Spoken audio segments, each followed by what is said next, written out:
Bonjour à tous, je vous présente donc la première petite vidéo. C'est une vidéo qui va nous faire découvrir une petite activité plutôt pour les jeunes, donc en rapport avec le code numérique. L'idée du site est de vous faire apprendre le code, donc voilà, au travers de petits exercices assez ludiques.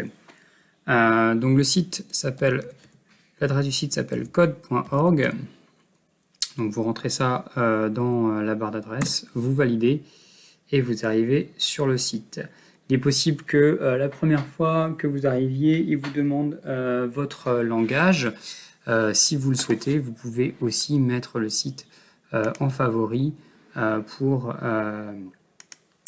le retrouver les fois prochaines. Donc voilà, on ne va pas cliquer sur le lien commencer à apprendre ni même créer un compte. On va pouvoir directement aller voir l'étape heure de code puisque c'est ça qui va nous intéresser.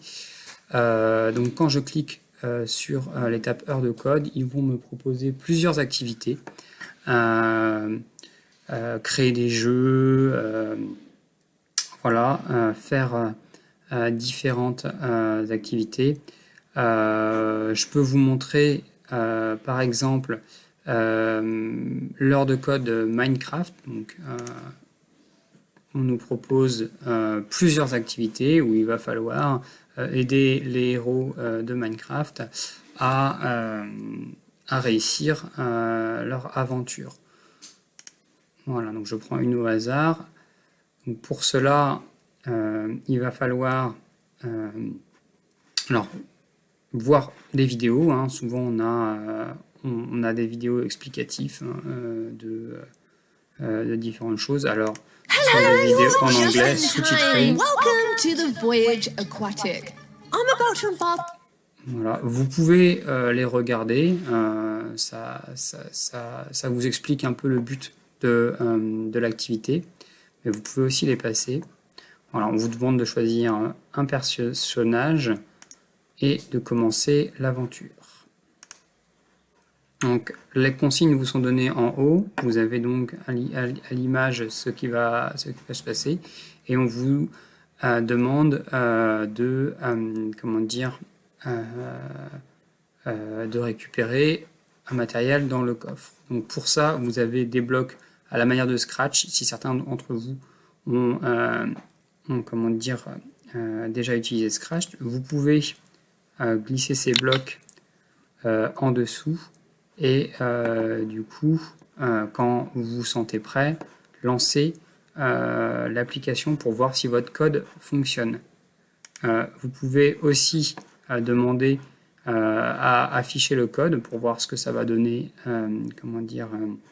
en langage JavaScript et donc vous pouvez faire ceci. Donc là, les premiers niveaux sont assez faciles, donc on va les faire assez vite.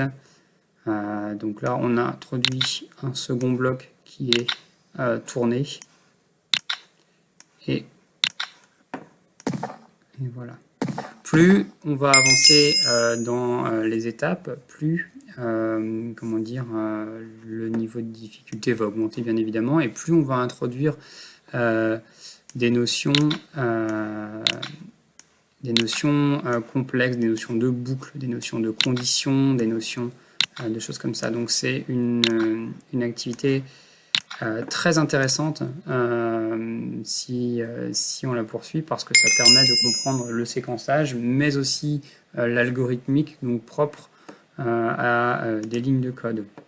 Par exemple, je vais passer la petite vidéo, mais par exemple, dans ce niveau 4, on note l'apparition d'une boucle répétée, ce qui me permet de ne pas faire ce que j'ai fait dans le niveau d'avant, c'est-à-dire de produire trop de blocs, mais là on va juste répéter jusqu'à arriver au but.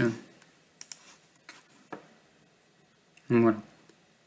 On va se servir de ces blocs, on va se servir de différentes choses.